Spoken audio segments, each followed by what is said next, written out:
गांव में एक मोंटी नाम का चोर रहता था, जिसकी खबर वहां आसपास रहने वाले किसी भी आदमी को नहीं थी। मोंटी दिन भर सोता और रात होते ही चोरी करने शहर की ओर निकल जाता। वह चुपचाप किसी भी घर में घुसता और उसे वहां जो भी महंगी चीज मिलती उसे लेकर वहां से चपत हो जाता और अगली सुबह उस शहर के एक कबाड़ी को वह चीज बेच देता।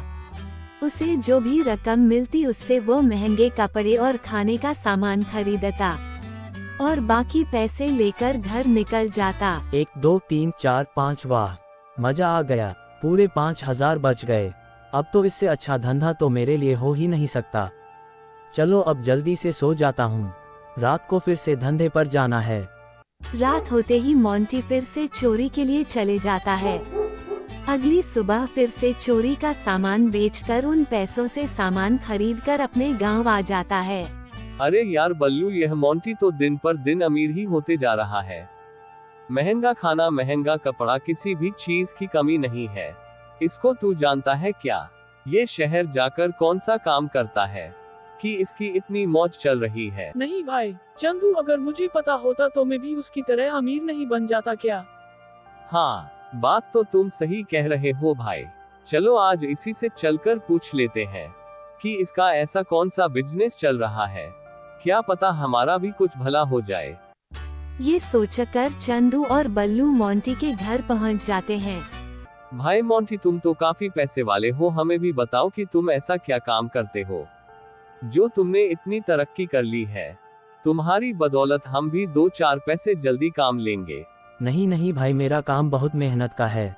इंपोर्ट एक्सपोर्ट का बिजनेस है मेरा, और उसके लिए बहुत तेज दिमाग और बहुत हिम्मत की जरूरत पड़ती है। और हाँ, कभी कभी तो अंग्रेजी भी बोलनी पड़ती है, जो तुम दोनों के बस की बात नहीं है। तुम दोनों ठहरे लपरझंडू, तुम रहने ही दो और जाकर अपने अपने खेतों में काम करो। बड़े आए जल्दी पैसा कमाने वाले, चलो जाओ अब यहाँ से, मेरा टाइम मत खोटी करो। मेरा टाइम बहुत कीमती है, यह मेरे सोने का टाइम है, चलो जाओ यहाँ से। मोंटी की बात सुनकर चंदू और बल्लू हैरान और परेशान होकर वहाँ से चले जाते हैं। अरे भाई चंदू, ये कौन सा काम है जो सिर्फ रात में ही होता है? पता नहीं भाई, मुझे तो लगता है हमारी जिंदगी में बस खेती बाड़ी करना ही लिखी है। पूरा दिन खेतों में काम करते करते रात तक पूरा बदन टूट जाता है। और यहाँ इस मोंटी को देखो, क्या जिंदगी है इसकी, एकदम राजा बाबू वाली। चलो खेत पर चलते हैं, कहीं देर हो गई तो ठेकेदार आधे दिन की पगार काट लेगा। अरे हाँ भाई, सही याद दिलाया, चलो जल्दी चलो। अगले दिन फिर वही हुआ। मोंटी बड़े बड़े बैग लेकर अपने घर की ओर जा रहा था। चंदू और बल्लू उसे खड़े खड़े देख रहे थे। देख रहे हो भाई, पैसे की कोई कमी नहीं है। मोंटी के पास रोज रोज बड़े बड़े थैले लेकर लौटता है ये शहर से। हाँ भाई बल्लू, मुझे लगता है यह मोंटी अपने काम के बारे में खुद तो कभी हमें नहीं बताएगा, पर हम भी पता करके ही रहेंगे। चलो आज एक काम करते हैं, जब आज रात को ये काम के लिए निकलेगा तो हम दोनों इसका पीछा करेंगे, देखेंगे यह ऐसा कौन सा काम करता है। ठीक है भाई चंदू, आज रात को तुम मुझे मोंटी के घर के बाहर मिलना, आज देखते हैं इससे। हाँ भाई, एक बात और, अच्छे कपड़े पहन कर आना, पेंट और कमीज, क्योंकि शहर में सब वैसे ही कपड़े पहनते हैं। और अगर हमें वहाँ बड़ा व्यापारी मिल गया ना, जहाँ मोंटी काम करता है, तो हम हाथों हाथ अपने काम की भी बात कर लेंगे। उसे ऐसा नहीं लगना चाहिए कि हम गांव से। वह भाई चंदू, तुम तो बड़े बुद्धिमान निकले। चलो मिलते हैं रात को। सुनती हूँ भाग्यवान, जल्दी ही हमारे गरीबी के दिन खत्म होने वाले हैं। क्या तुम सच कह रहे हो जी? पर कैसे?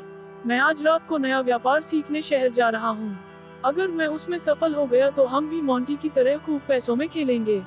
आपके मुंह में घी शक्कर है भगवान, इन्हें सफल जरूर करना।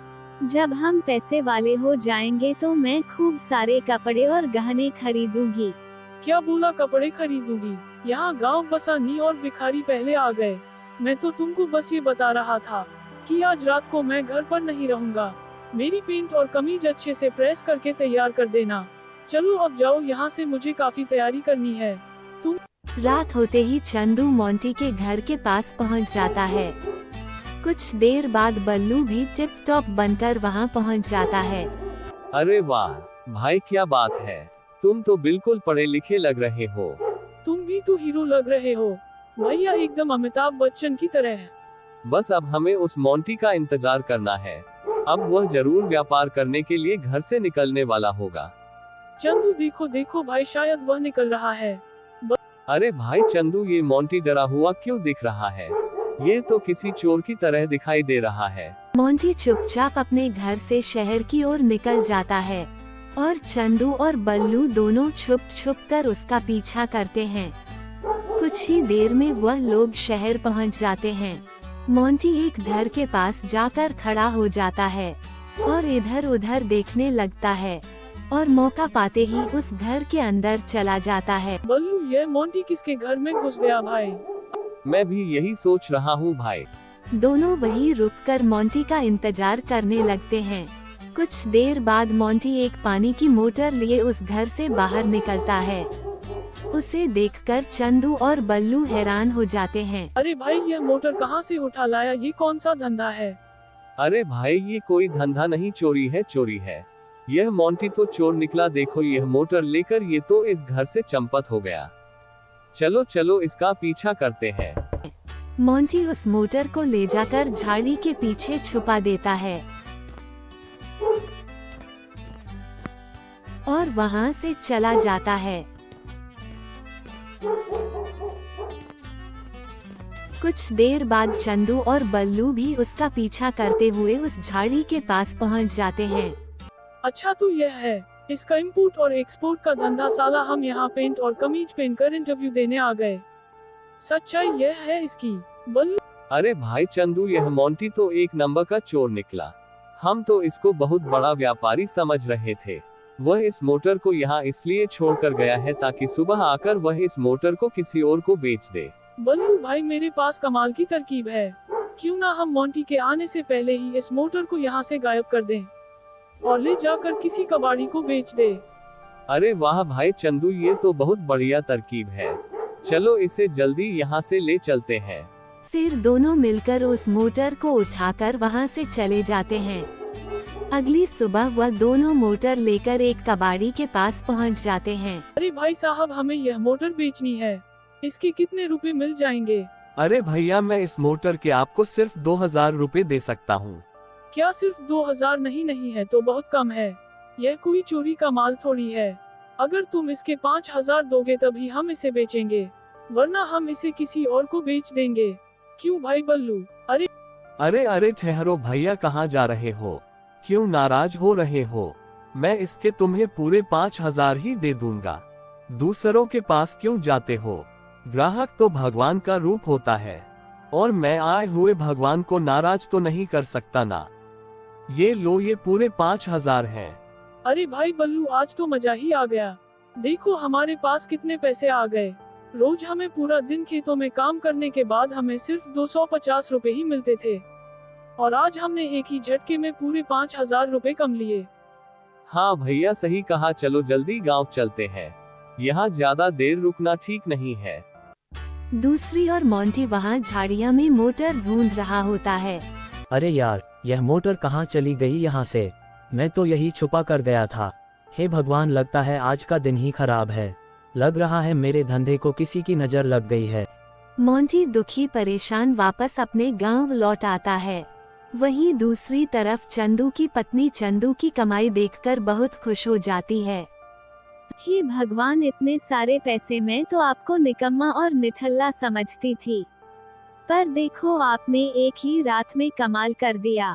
मेरे प्यारे पतिदेव, आपका ये रात वाला धंधा तो बहुत सुपरहिट है। अब आप ये खेतों की मजदूरी छोड़कर आप रोज रात को यही व्यापार किया कीजिए। चलो मैं जल्दी से आज रात के लिए आपके कपड़े इस्त्री करके रख देता हूँ। अरे भाई बल्लू, कल के काम में तो मजा ही आ गया। हम आज रात फिर उस मोंटी का पीछा करेंगे। क्या कहते हो भाई? हाँ भाई चंदू, ऐसा लग रहा है अब हमें अमीर बनने से कोई नहीं रोक सकता। चलो मिलते हैं रात को। रात होते ही मोंटी फिर से चोरी के लिए निकल पड़ता है। साथ ही चंदू और बल्लू भी उसके पीछे चल देते हैं। शहर पहुंचते ही मोंटी एक दूसरे घर में घुस जाता है। इस बार वो उस घर से टीवी उठा कर ले आता है और वहां से भाग जाता है।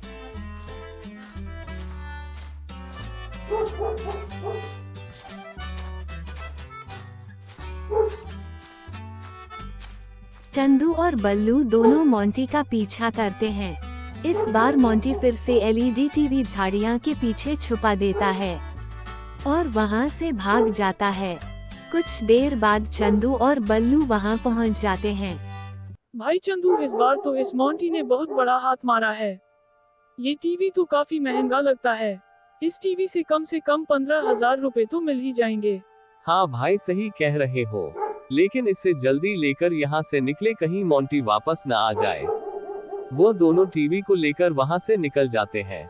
अगले दिन सुबह मोंटी फिर से वहाँ टीवी लेने पहुँचता है। अरे यार, वो टीवी कहाँ गया? यहाँ से मैंने तो यहीं पर रखा था। मुझे लगता है जरूर मेरा कोई पीछा करता है और बाद में मेरे सामान पर हाथ साफ करता है। छोड़ूंगा नहीं, जो भी यह कर रहा है छोड़ूंगा नहीं मैं। और दूसरी तरफ चंदू और बल्लू उस टीवी को कबाड़ी के पास 20,000 रुपए में बेच जाते हैं, जिससे उनका जोश और हिम्मत 7वें आसमान को छू लेता है। अगले दिन रात होते ही वह दोनों फिर से मोंटी के घर के बाहर जाकर खड़े हो जाते हैं और मोंटी का इंतजार करने लगते हैं। भाई बल्लू, यह मोंटी कहाँ रह गया? आज कितनी देर हो गई है, तो आज घर से बाहर निकलने का नाम ही नहीं ले रहा। अब क्या करें?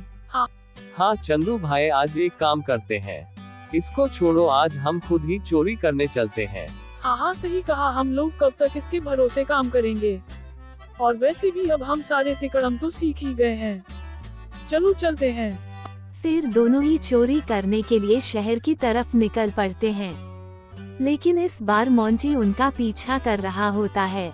शहर पहुंचते ही चंदू और बल्लू एक घर में घुस जाते हैं और कुछ देर बाद वह दोनों उस घर से एक बड़ा सा एसी लेकर बाहर निकलते हैं। ये देखकर मोंटी हैरान हो जाता है। अच्छा, तो ये बात है, ये दोनों ही मेरे चुराए हुए सामान पर हाथ साफ कर रहे थे। चलो इस बार मैं इन्हें मजा चखाऊंगा।